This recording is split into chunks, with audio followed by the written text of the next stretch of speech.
The stagecoach lurched to a halt outside the saloon in Virginia City, Nevada, and Katherine Frost clutched the bundle beneath her heavy wool cloak tighter against her chest, praying the tiny occupant would remain silent just a few minutes longer. The September heat of 1882 beat down mercilessly, making the cloak conspicuous and drawing curious glances from the men lounging outside the establishment. But she had no choice. She stepped down from the coach on trembling legs, her worn boots sinking into the dusty street as she surveyed the ramshackle buildings that lined the main thoroughfare. This mining town, perched high in the mountains, represented her last hope, the final destination on a journey that had nearly broken her spirit entirely. She had been traveling for 3 weeks, ever since fleeing her sister's house in Sacramento after Margaret's husband had made his intentions clear. The baby, only 6 weeks old, was not hers by birth, but by love and desperation. Her younger sister had died bringing the child into the world, and Katherine had promised with her last breath that she would protect little Emma no matter what came. But Margaret's husband, Harold, had other ideas. He wanted to place the infant in an orphanage, claiming no one could afford another mouth to feed in these hard times. Katherine knew the truth, though. Harold simply did not want the reminder of his wife's sister living under his roof, and the baby was leverage to force Katherine out. So she had left in the dead of night with Emma wrapped in blankets, taking only what money she had saved from her work as a seamstress and the few possessions she could carry. The journey had been brutal. Twice, she had nearly been discovered when Emma cried on the stagecoach, and she had spent every penny she had on passage and lodging. Now, standing in Virginia City with exactly $4.30 to her name, Katherine felt the full weight of her impossible situation pressing down on her shoulders. The baby shifted beneath the cloak, and Katherine quickly moved toward the boardwalk, looking for somewhere, anywhere to rest and feed Emma before she began crying in earnest. Her eyes scanned the storefronts desperately. A general store, a bank, another saloon, a boarding house. The boarding house. She hurried toward it, her heart pounding so hard she thought it might burst from her chest. "Help you, miss."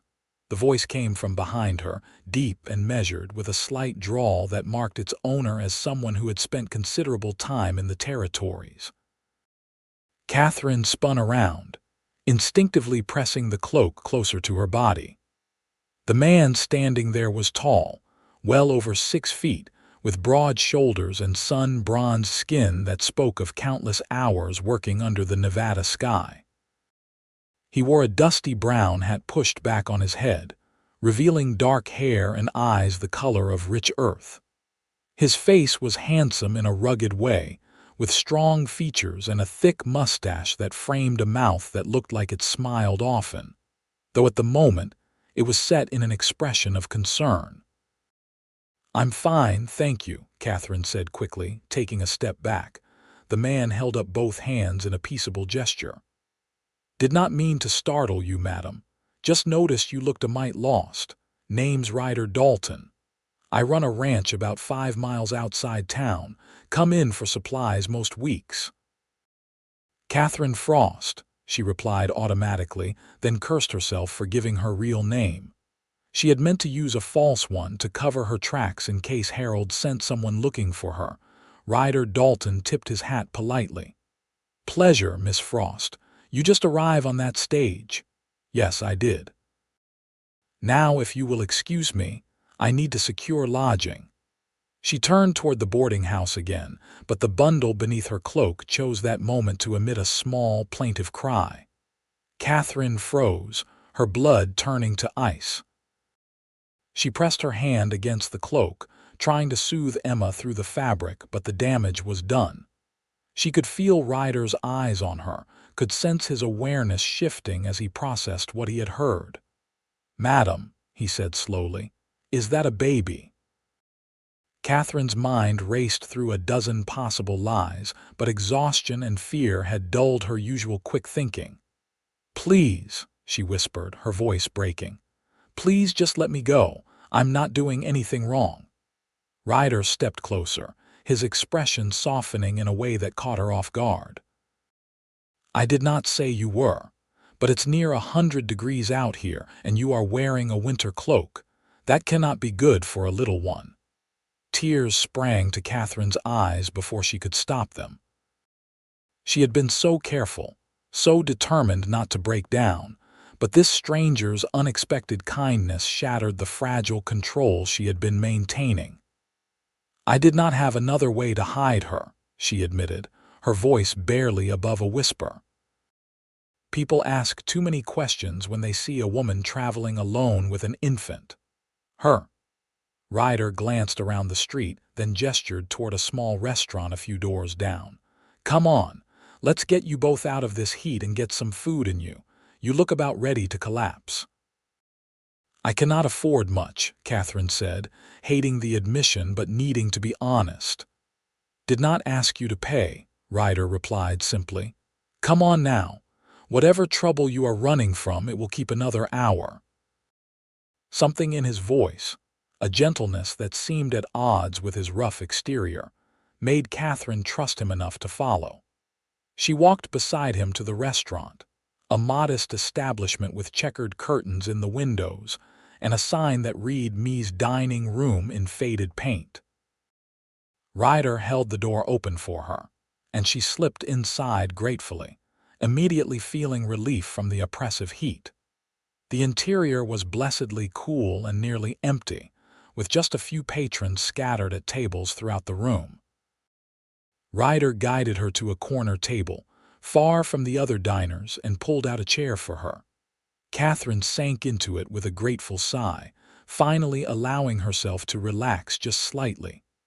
Emma was crying softly now, muffled by the cloak but definitely audible.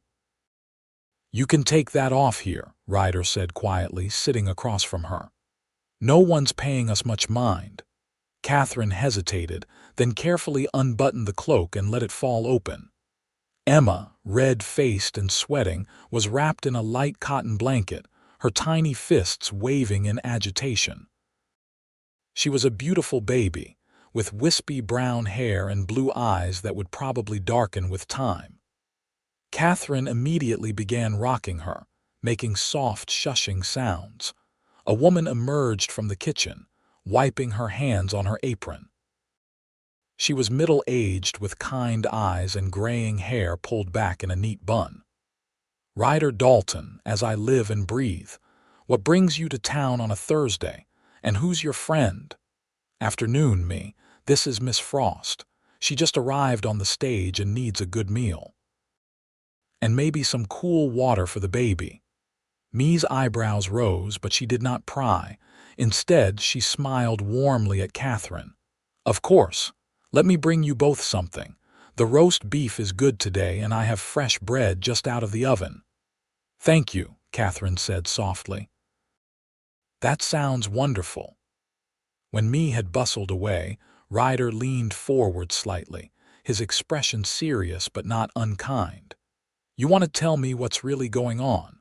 A woman does not travel in this heat wearing a winter cloak to hide a baby unless she has a powerful reason." Katherine looked down at Emma, who was beginning to settle now that she was no longer wrapped in the stifling cloak. "She's my niece," she said finally. "My sister died giving birth to her. I promised I would take care of her, but my other sister's husband wanted to send her to an orphanage.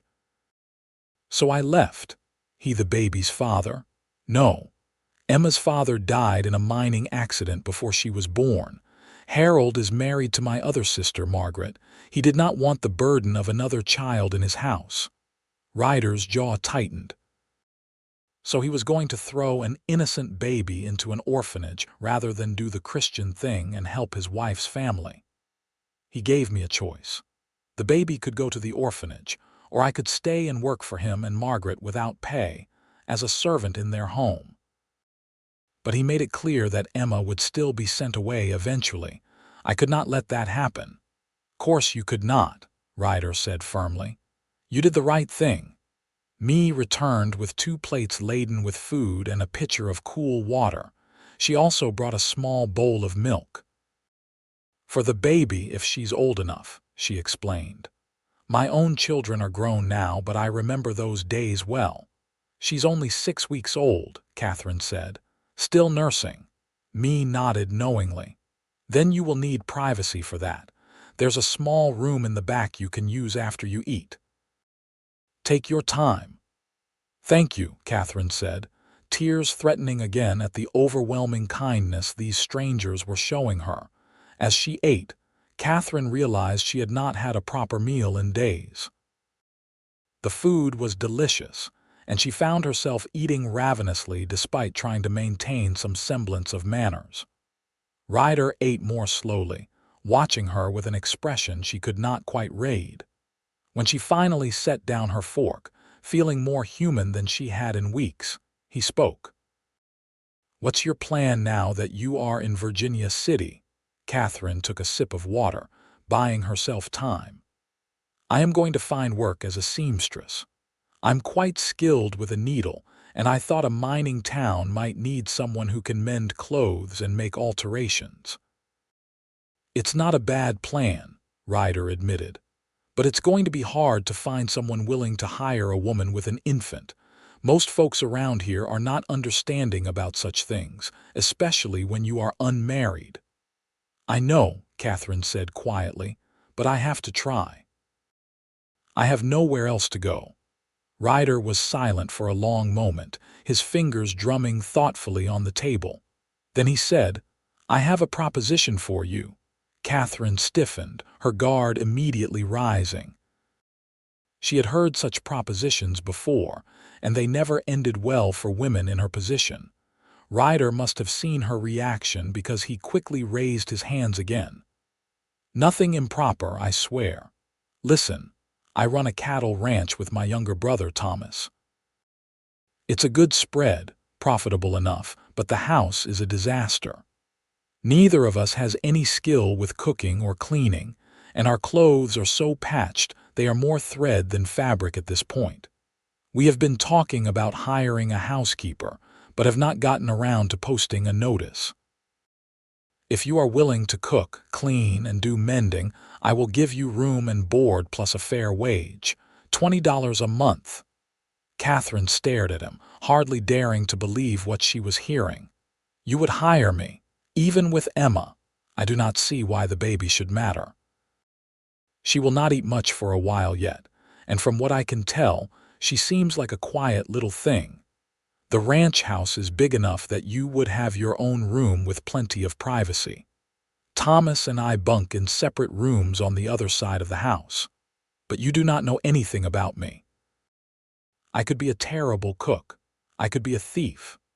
Ryder smiled, and the expression transformed his face, making him look younger and even more handsome. Something tells me you are neither of those things. I have always been a good judge of character, Miss Frost. And right now, my gut is telling me you are a decent woman in a bad situation who needs a break. I'm offering you that break. Katherine felt overwhelmed, emotions swirling through her in a dizzying rush. Hope, fear, gratitude, and something else she could not quite name. Why would you do this for a stranger? Because someone did something similar for me once, Ryder said simply. When I was 17, my parents died of fever. Thomas was only 12. We had nowhere to go and no way to keep our family's small farm back in Missouri. A rancher named Samuel Crawford took us in, taught us the cattle business, treated us like sons. When he died 5 years ago, he left us enough money to buy our own spread out here. I have always figured I should pay that kindness forward when I get the chance. This seems like one of those chances. Katherine looked down at Emma, who was sleeping peacefully in her arms now, her tiny face relaxed and content. She thought about her options, which were essentially non-existent. She could refuse Ryder's offer and try to make it on her own, but she knew how that would likely end. She would run out of money within days, and she and Emma would end up on the streets, or, worse, separated when Katherine could no longer care for her. Or she could take a chance on this cowboy with the kind eyes and trust that he was telling the truth. "I'm a good cook," she said finally, meeting Ryder's gaze. "And I can clean and mend better than anyone you have ever met. I will work harder than any housekeeper you could find. But I need your word that Emma is welcome, that you will not change your mind in a week or a month and send us away." "You have my word," Ryder said solemnly. "Both of you are welcome at the Dalton Ranch for as long as you need a place to be. No more hiding, you hear me? You are both welcome there, and anyone who has a problem with it can answer to me." Katherine felt tears slip down her cheeks, and she did not bother to wipe them away. "Then yes, I accept your offer. Thank you, Mr. Dalton. You cannot know what this means to me." "Ryder," he corrected gently. "If we are going to be living under the same roof, you might as well call me Ryder. And I am glad I can help." They finished their meal, and Mee showed Katherine to the back room where she could nurse Emma in private.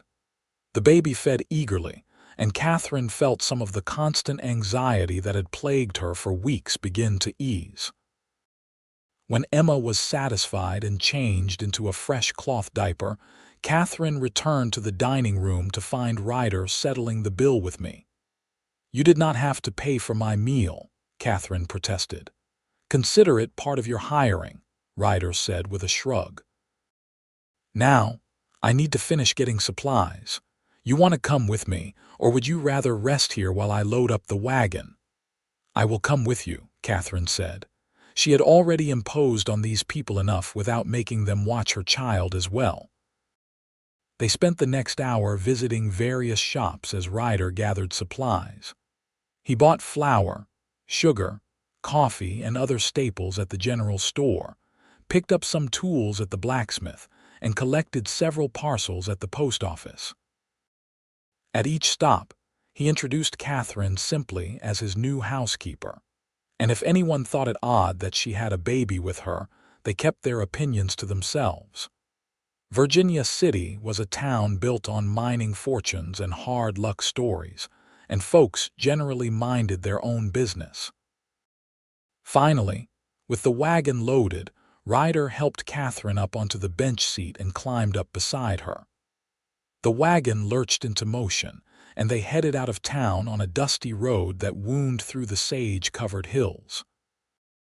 Emma slept in Katherine's arms, lulled by the rocking motion, and Katherine found herself relaxing for the first time in what felt like forever. "Tell me about your ranch," she said, wanting to know more about where she and Emma would be living.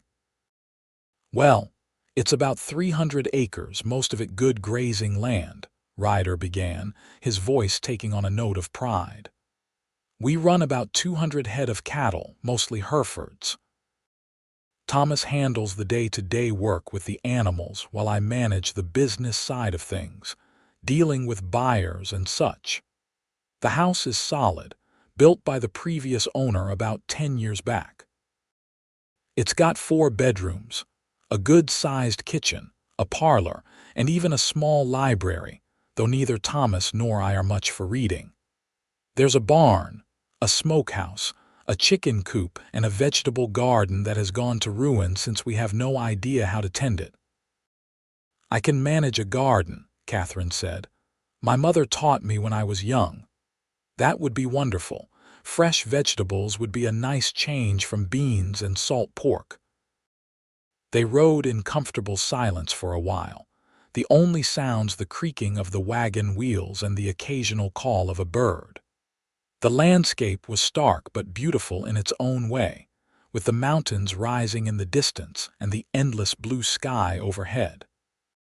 Katherine found herself thinking that she could be happy here, that this place might become a real home for her and Emma. "Can I ask you something?" Ryder said suddenly. "Of course. What was your sister like? Emma's mother, I mean." Katherine smiled sadly. "Caroline was beautiful and kind and entirely too trusting. She fell in love with a miner named James Whitmore. He was a good man, hardworking and devoted to her. They married quickly, as people often do out here, and Caroline was so happy. Then James was killed in a cave-in at the mine, and Caroline discovered she was expecting 2 weeks later. She tried to be strong, but the pregnancy was difficult. When her time came, something went wrong. The midwife said it was bleeding that could not be stopped. Caroline knew she was dying. She made me promise to take Emma, to raise her as my own, to tell her about her parents when she was old enough to understand. "That's a heavy burden to carry," Ryder said softly. "It's a promise I intend to keep. Emma is all I have left of Caroline, and I will do anything to protect her." "I believe you will," Ryder said, and there was something in his voice that made Katherine look at him more closely. He was staring ahead at the road, but there was a set to his jaw that suggested he was thinking about something serious. They arrived at the ranch as the sun was beginning its descent toward the horizon. Katherine's first glimpse of her new home took her breath away. The house was indeed solid, a 2-story structure built of wood and stone, with a wide porch that wrapped around 3 sides. It sat on a slight rise, overlooking the rolling grasslands where cattle grazed peacefully. The barn was painted red, and chickens pecked in the yard, adding a homey touch to the scene. A man emerged from the barn as the wagon approached. He was younger than Ryder, probably in his early 20s, with similar features but a leaner build and lighter hair. His face broke into a smile when he saw his brother. "Ryder, about time you got back. I was starting to think you had decided to stay in town and paint it red." He stopped short when he noticed Katherine, his eyes widening slightly. Hello. Thomas, this is Miss Katherine Frost. She is our new housekeeper. Katherine, my brother Thomas." Thomas recovered quickly, removing his hat politely. "A housekeeper? Well, that's the best news I have heard all month. Welcome to the ranch, Miss Frost." "Thank you," Katherine said, managing a smile despite her exhaustion.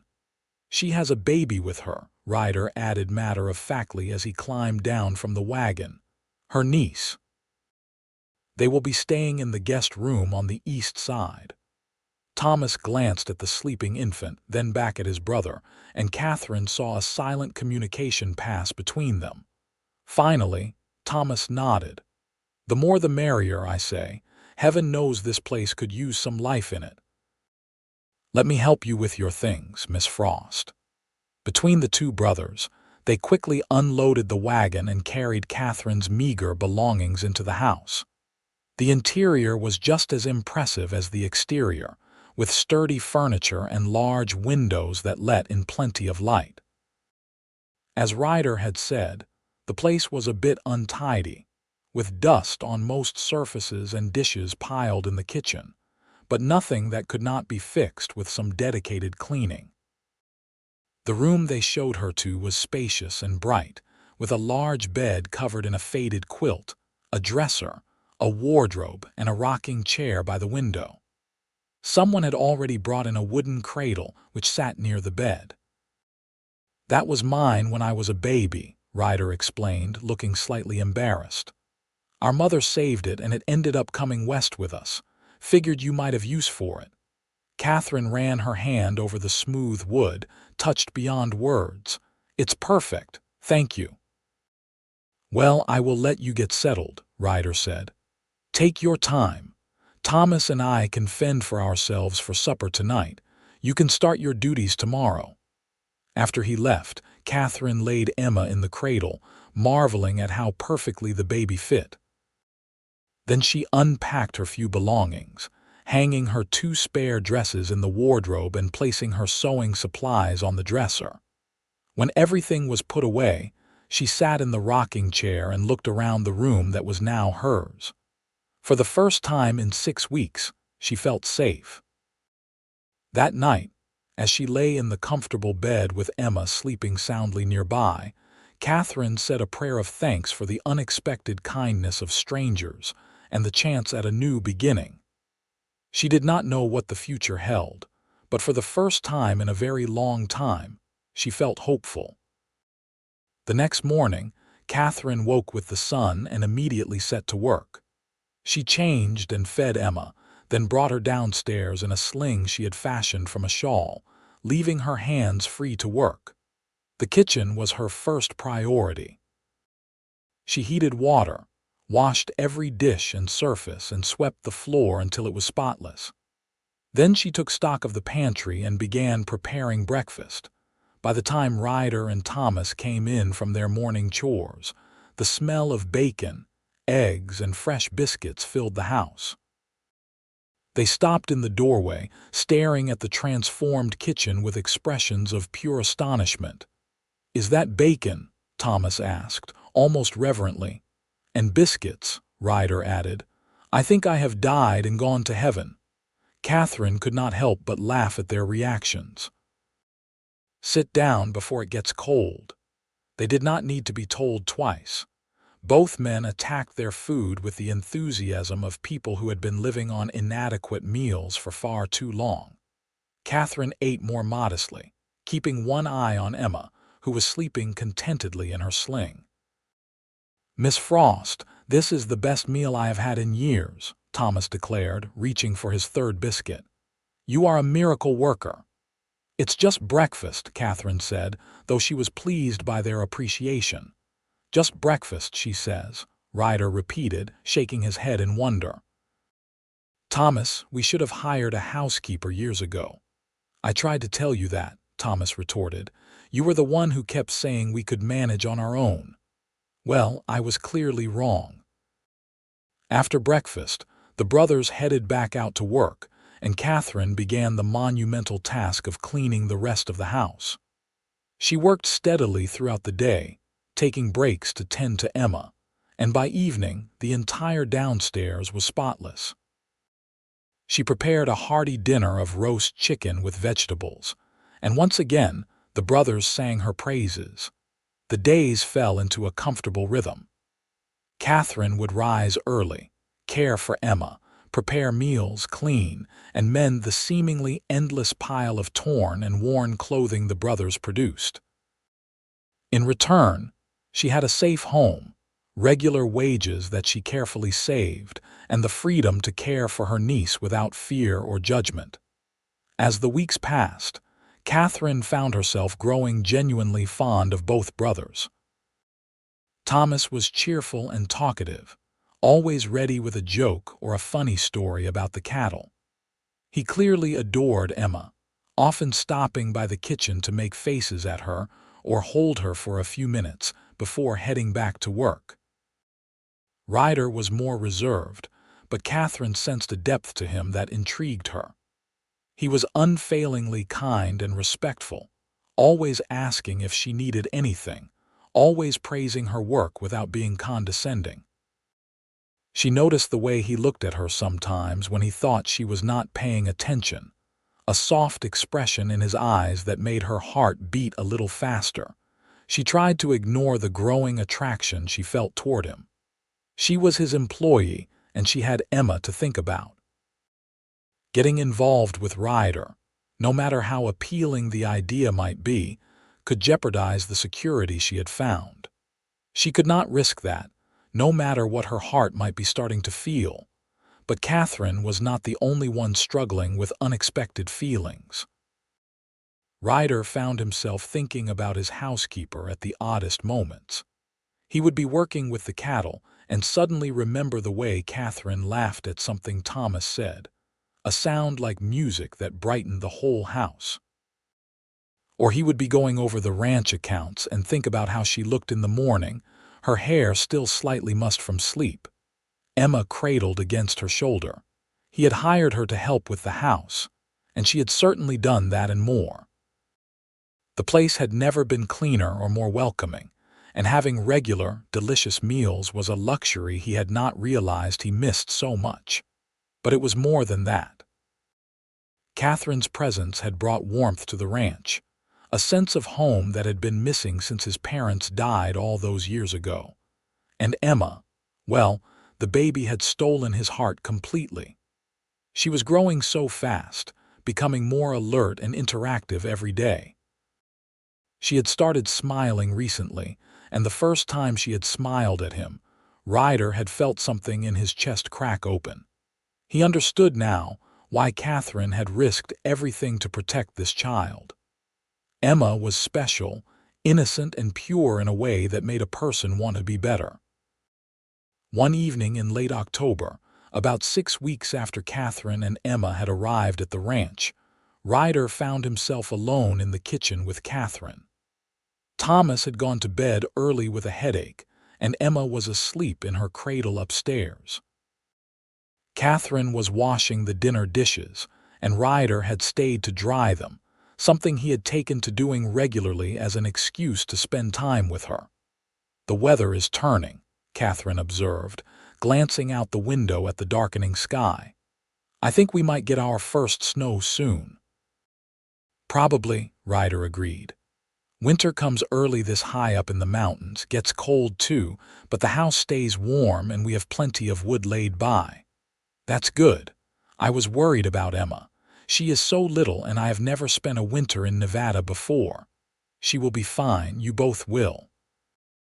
Ryder hesitated, then added, "You have been happy here, have you not? You do not regret coming to the ranch?" Katherine turned to look at him, her hands still in the soapy water. "Regret it? Ryder, this is the best thing that has happened to me and Emma. I cannot thank you enough for taking us in." "You do not have to thank me. You work hard. You have earned your place here." "It's more than that, though. You made us feel welcome. You made us feel safe. That's a gift beyond measure."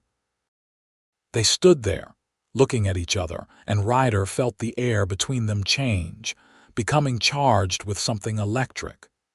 He wanted to tell her what he was feeling, wanted to confess that she had become more important to him than he had ever intended. But before he could find the words, Emma began crying upstairs and the moment was broken.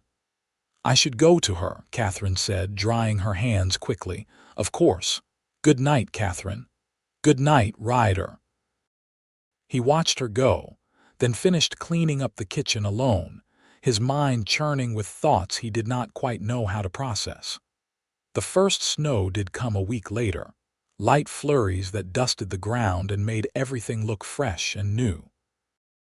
Emma was 3 months old now, a chubby, happy baby who loved to coo and grab at anything within reach. Katherine had made her several new gowns from fabric Ryder had bought on his last trip to town, and she dressed her warmly against the increasing cold. Katherine's own wardrobe had also improved. With her wages, she had been able to buy fabric to make herself 2 new dresses, both in serviceable fabrics, but cut to actually fit her properly. She had also indulged in a new pair of boots and a warm shawl. It felt good to have clothing that was not threadbare and worn, to look in the mirror and see herself looking healthy and cared for. Ryder certainly noticed the difference. He had always thought Katherine was pretty, but lately she seemed to glow with health and contentment. Her cheeks had filled out from regular meals, and her eyes no longer held the haunted, desperate look they had carried when he first met her. She looked like a woman who was thriving, and he was proud to have played a part in that transformation. Thanksgiving came, and Katherine prepared a feast that rivaled anything the brothers had eaten in their lives. She roasted 2 chickens, made stuffing and gravy, baked sweet potatoes, and even managed a pumpkin pie with pumpkins from the garden that she had rescued and nurtured back to health. They ate until they were stuffed, and afterward they sat in the parlor by the fire, with Emma lying on a blanket on the floor, waving her arms and legs happily. "This has been the best Thanksgiving I can remember," Thomas said contentedly from his chair. "Katherine, you have truly made this house a home." "I agree," Ryder added, his eyes meeting Katherine's across the room. "We are lucky to have you both here." Katherine felt her cheeks warm under his gaze. "We are the lucky ones," she said softly. "Neither of you had to take us in." "You could have left me standing on that street in Virginia City." "Never would have done that," Ryder said firmly. "Some things are just meant to be." The words hung in the air, laden with meaning that Katherine was not sure she should read into. She ducked her head, pretending to adjust Emma's blanket, but she could still feel Ryder's eyes on her. December brought heavier snows, and the ranch settled into the slower pace of winter. The cattle were hardy and mostly took care of themselves, needing only occasional checks and supplemental feed when the snow got deep. This meant the brothers were around the house more, and Katherine found herself spending increasing amounts of time in their company. Thomas taught her to play checkers, and they had many spirited games at the kitchen table. Ryder showed her the ranch's small library, and she discovered a love of poetry that she had never had time to explore before. In the evenings, they would sit by the fire, with Ryder reading aloud while Katherine sewed and Thomas whittled, creating small wooden animals that he claimed would be toys for Emma when she was older. It was domestic and peaceful, and Katherine felt herself falling deeper into the fantasy that this could be her real life, that this could last forever. But she knew better than to count on permanence. She had learned the hard way that life could change in an instant, that security was always temporary. Still, she could not stop her heart from opening to Ryder, bit by bit. She noticed everything about him now, from the way he pushed his hair back when he was thinking to the small scar on his chin that Thomas had told her came from a fall from a horse when Ryder was 15. She loved his laugh, rare but genuine, and the way he was so patient and gentle with Emma. She loved how he treated her with respect, never making her feel like a servant but rather like an equal, a valued member of the household. And she suspected, though she hardly dared to hope, that he might feel the same way about her. The confirmation came on Christmas Eve. Katherine had spent the day cooking, preparing a special meal for the holiday. She had also secretly made gifts for the brothers, a new shirt for Thomas and a warm scarf for Ryder, both sewn during the quiet hours when everyone else was asleep. After dinner, they exchanged their modest presents by the fire. Thomas was delighted with his shirt, and Ryder wrapped the scarf around his neck immediately, declaring it the finest he had ever owned. In return, they gave her a beautiful shawl in deep blue that Thomas had picked out in town, and a small wooden music box that Ryder had ordered from San Francisco. When she opened it, a delicate melody filled the room, and tears sprang to her eyes. "It's beautiful," she whispered. "Thank you both so much." "There's something else," Ryder said, pulling a small package from his pocket. "For Emma." Katherine unwrapped it carefully, revealing a tiny silver rattle with a bell inside. Emma, sitting on Katherine's lap, immediately reached for it, shaking it with delight when it made a sound. "Ryder, you should not have spent so much," Katherine protested, though she was deeply touched. "I wanted to. She's a special little girl." "Here, Katherine, you hold Emma and I will get us some of that Christmas cake," Thomas said, standing and practically bolting from the room. Katherine blinked in surprise at his sudden departure, then realized with a start that Thomas had deliberately left her alone with Ryder. Her heart began to pound as Ryder moved from his chair to sit beside her on the sofa. "Katherine, there is something I need to tell you," he began, his voice serious. "These past few months, having you and Emma here, it has meant more to me than I know how to express. You have brought light to this place, brought joy, and somewhere along the way I started to feel something for you, something more than just gratitude or friendship." Katherine's breath caught in her throat. "Ryder, let me finish, please. I know this might be inappropriate, given that you work for me. I know you might not feel the same way, but I could not let another day pass without telling you the truth. I have fallen in love with you, Katherine, with your strength and your kindness and the way you love that little girl.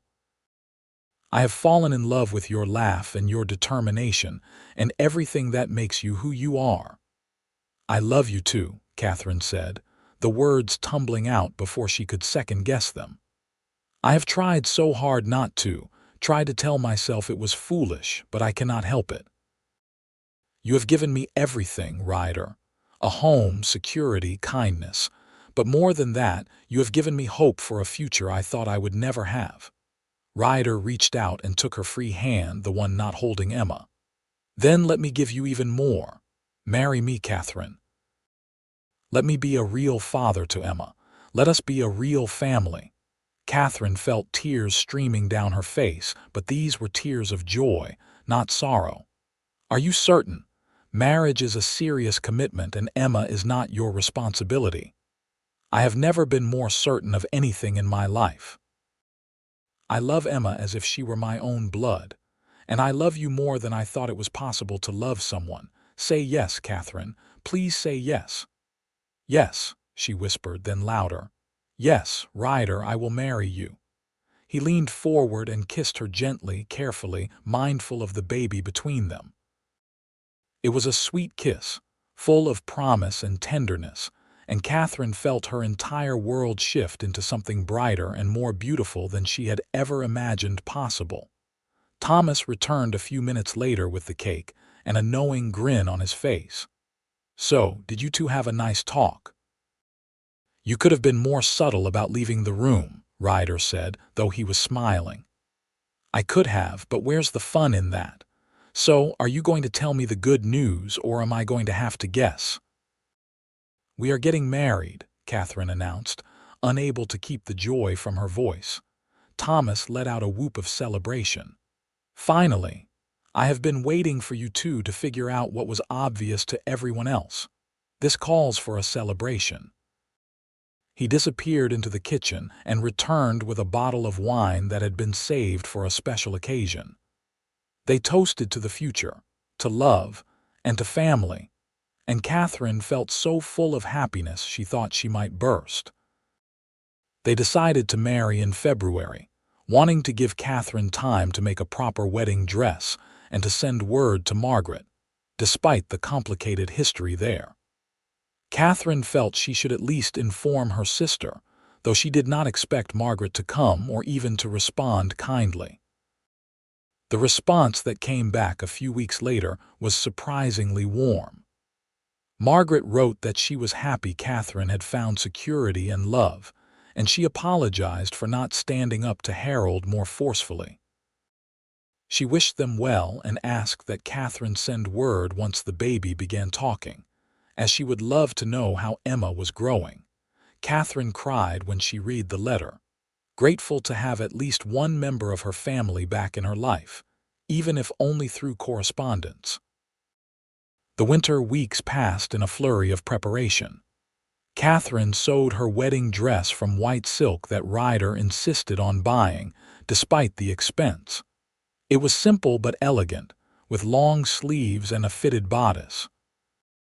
She also made new curtains for the house and finished mending every last piece of clothing in the brothers' wardrobes. Emma continued to grow and develop, now able to hold her head up steadily and making sounds that were starting to resemble actual babbling. She adored Ryder, always smiling when he came into a room, and he spent every spare moment playing with her or rocking her to sleep. The wedding took place on a cold but clear February day in 1883. They were married by the circuit preacher in the parlor of the ranch house, with Thomas standing as witness and a few neighbors in attendance. Katherine wore her white silk dress with wildflowers in her hair that she had pressed and saved from the summer. Ryder wore a new suit that he had bought specially for the occasion, and he looked so handsome that Katherine could hardly believe he was really going to be her husband. The ceremony was simple, but heartfelt. When Ryder slipped the gold band onto her finger and the preacher pronounced them husband and wife, Katherine felt a sense of rightness settle over her. This was where she was meant to be. This was the family she was meant to have. They celebrated with a small reception, with food and music and dancing in the cleared parlor. Thomas played fiddle surprisingly well, and the neighbors took turns swinging Katherine around in country dances until she was breathless and laughing. Emma, held by one of the neighbor women, watched everything with wide eyes, taking in all the excitement. Finally, as the sun began to set and the guests departed, Katherine and Ryder were left alone. Thomas had diplomatically announced he would be sleeping in the barn to check on a cow that was due to calve, though everyone knew it was really to give the newlyweds privacy. Katherine put Emma to bed in the cradle, which had been moved to a small adjoining room that Ryder had prepared as a nursery. Then she returned to the bedroom, suddenly nervous. She had never been with a man before, and though she trusted Ryder completely, she was still apprehensive. Ryder seemed to sense her nervousness. He took her hands gently and said, "We do not have to do anything you are not ready for. We have all the time in the world."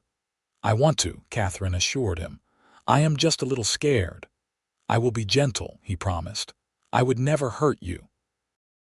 And he was gentle, patient and tender as he loved her for the first time. Katherine had heard that the marriage bed could be painful or unpleasant for women, but with Ryder, it was neither. It was intimate and beautiful, a joining of not just bodies but hearts and souls. Afterward, lying wrapped in his arms, Katherine felt a completeness she had never known before. "I love you, Mrs. Dalton," Ryder murmured against her hair. "I love you too," she replied, pressing a kiss to his chest. "Thank you for finding me. Thank you for saving us." "You saved me too," he said. "I just did not know I needed saving until you came along." They fell asleep like that, tangled together, and when Emma woke crying a few hours later, they both got up to tend to her, working together seamlessly like they had been doing this for years. The months that followed were the happiest of Katherine's life. Spring came, bringing green grass and wildflowers, and she planted an extensive garden with vegetables and herbs. Emma continued to thrive, sitting up on her own by 5 months and developing a personality that was equal parts sweet and stubborn. Katherine and Ryder settled into married life with an ease that sometimes surprised them both. They worked together, laughed together, and loved each other with an intensity that never seemed to fade. Thomas remained a constant presence, a beloved brother and uncle who doted on Emma and frequently teased the newlyweds about how disgustingly happy they were. In June, Katherine discovered she was pregnant with their own child. She told Ryder one evening after Emma had gone to sleep, nervous about his reaction. But he swept her up in his arms with a shout of joy, spinning her around until she was dizzy. "A baby," he kept repeating. "We are going to have a baby." "Are you happy?" she asked, though his reaction made the answer obvious. "Happy, Katherine, I am beyond happy. I am the luckiest man alive." The pregnancy progressed smoothly. Katherine continued her duties around the ranch, though Ryder insisted she not overwork herself. Emma, now crawling and getting into everything, kept her busy enough. The little girl had become the darling of the ranch, with even the cowboys who came to help with roundup falling under her spell. In late February of 1884, Katherine gave birth to a healthy baby boy. The labor was difficult, lasting nearly a full day, but when Ryder finally placed their son in her arms, all the pain was forgotten.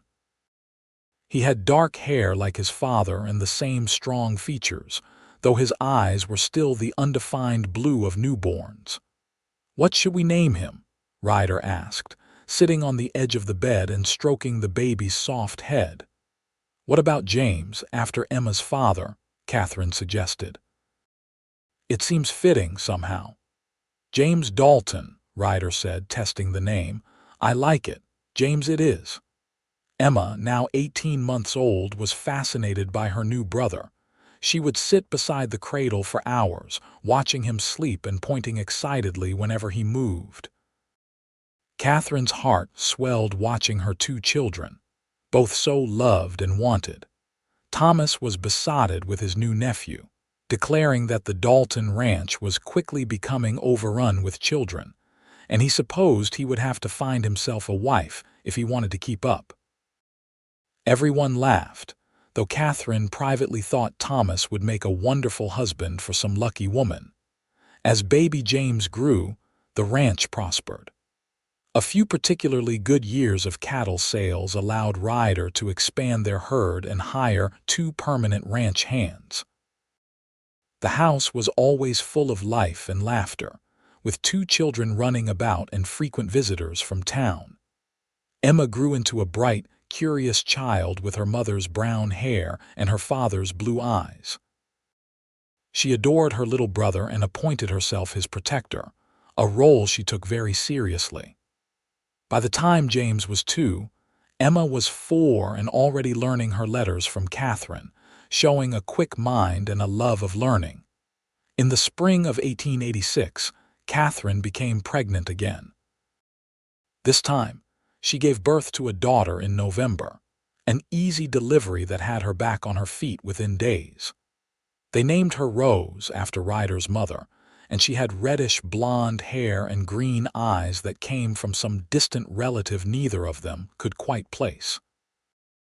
The ranch house, which had once seemed so large and empty, was now filled to bursting with love and noise. Katherine sometimes stood in the kitchen, watching her husband teach James to ride a stick horse while Emma read stories to baby Rose, and she could hardly believe this was her life. She thought often of that day in Virginia City, when she had stepped off the stagecoach terrified and desperate, hiding Emma under her cloak and praying for a miracle. She had found so much more than she had dared to hope for. She had found love, family, a home, and a future bright with promise. One evening, when Emma was 6, James was 4, and Rose was 2, the family sat together on the porch watching the sunset paint the sky in shades of pink and gold. The children were tired from a day of play, leaning against their parents contentedly. "Tell us the story again, Mama," Emma requested, as she often did. "About how you and Papa met." Katherine smiled, looking at Ryder, who grinned back at her. "Well, it was a very hot day in September, and I had just arrived in Virginia City on the stagecoach. I was scared and alone, hiding something very important under my cloak. It was me," Emma exclaimed, though she had heard this story dozens of times. "I was the baby under the cloak. That's right, sweetheart. I was hiding you because I was so worried about keeping you safe. But then I met a cowboy with a kind face, and he said something that changed our lives forever." "What did he say?" James asked. Even though he knew the answer, Ryder picked up the story. "I said, 'No more hiding, you are both welcome.' Because I knew from the moment I saw your mama that she was someone special, someone worth helping, and I was right. And then you got married and lived happily ever after," Rose said, clapping her hands. "That's exactly right," Katherine confirmed, reaching over to take Ryder's hand. "We lived happily ever after." "Are living happily ever after," Ryder corrected. "The story is not over yet." And it was not. The years continued to unfold, each one bringing new challenges and joys. Emma grew into a young woman who inherited her mother's skill with a needle and her adopted father's head for business. She eventually married the son of a neighboring rancher, a good man who loved her fierceness and intelligence.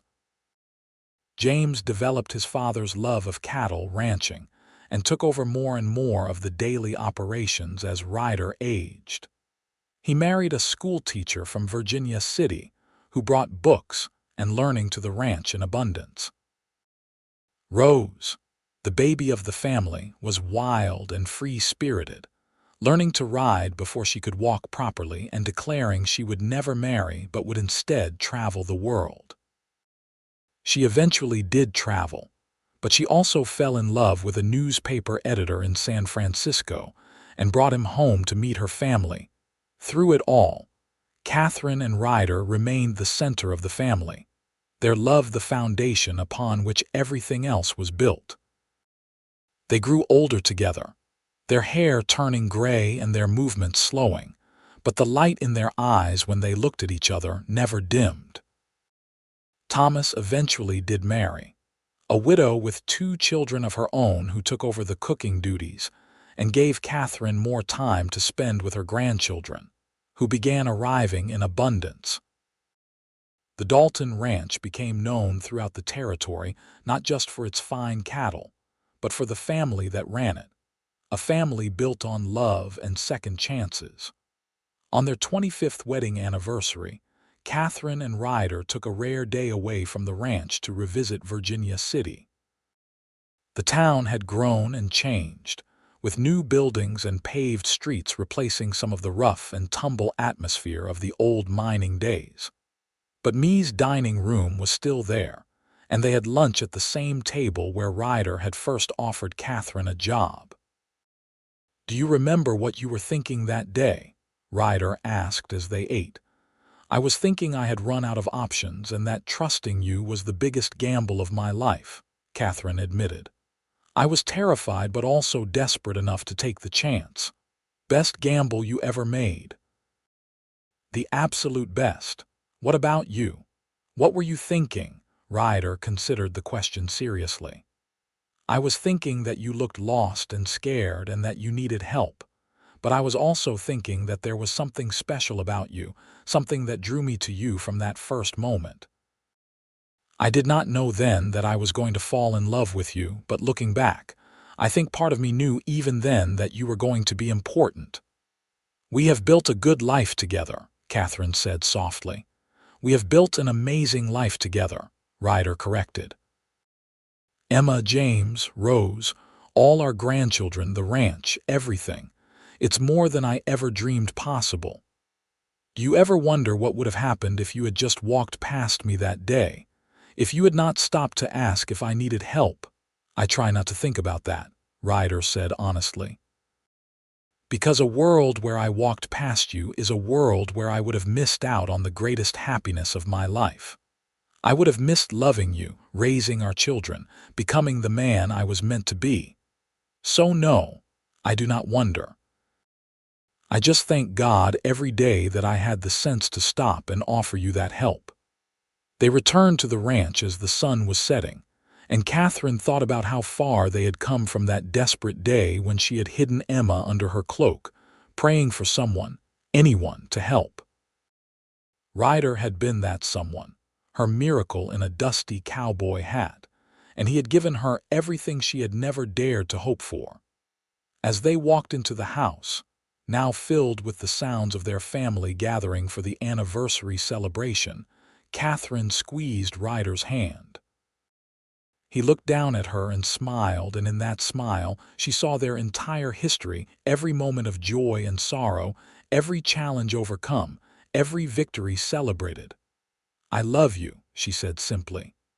"I love you too," he replied. "Always have, always will." And that, Katherine thought as she stepped into the warm glow of her home, surrounded by the family they had built together, was the truest happily ever after she could have ever imagined. No more hiding, no more running, no more fear. Just love, family, and a life well lived. The years continued to be kind to them. Ryder lived to the age of 78, still riding the ranch lands until the very end, still holding Katherine's hand every night as they fell asleep. When he passed peacefully in the winter of 1907, surrounded by his children and grandchildren, Katherine held him close and whispered her thanks for the life they had shared. She lived another 7 years, staying on the ranch that had been her salvation and her joy. Emma moved back to care for her in her final years, bringing her own children to brighten Katherine's days. She spent her time sewing quilts for her ever-expanding brood of descendants, each stitch a prayer of gratitude for the unexpected blessings her life had held. On a warm spring day in 1914, Katherine Dalton passed away in her sleep at the age of 73. She was buried beside Ryder on a hill overlooking the ranch, their graves marked with simple stones that bore their names and the words "together forever." Emma, now a grandmother herself, stood at the graveside and told her own grandchildren the story that had been passed down through the family. The story of a desperate woman hiding a baby under her cloak, and the cowboy who had changed everything with 7 simple words. "No more hiding, you are both welcome." It was a story of courage and kindness, of love found in the most unexpected places, of families built not just through blood but through choice and commitment.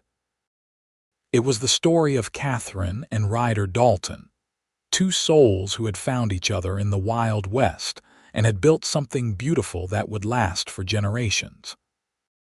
And in the hearts of their descendants, in the continued prosperity of the ranch, in the love that bound their family together across the years, their story lived on, a testament to the power of compassion and the enduring strength of true love.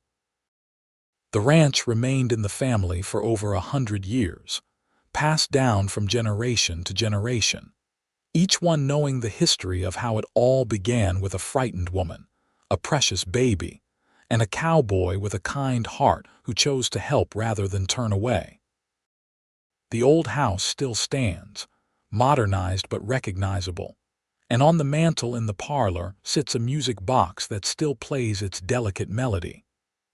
It is a reminder of that first Christmas, of vows spoken and promises kept, of a love story that began with hiding and fear but ended with openness and joy.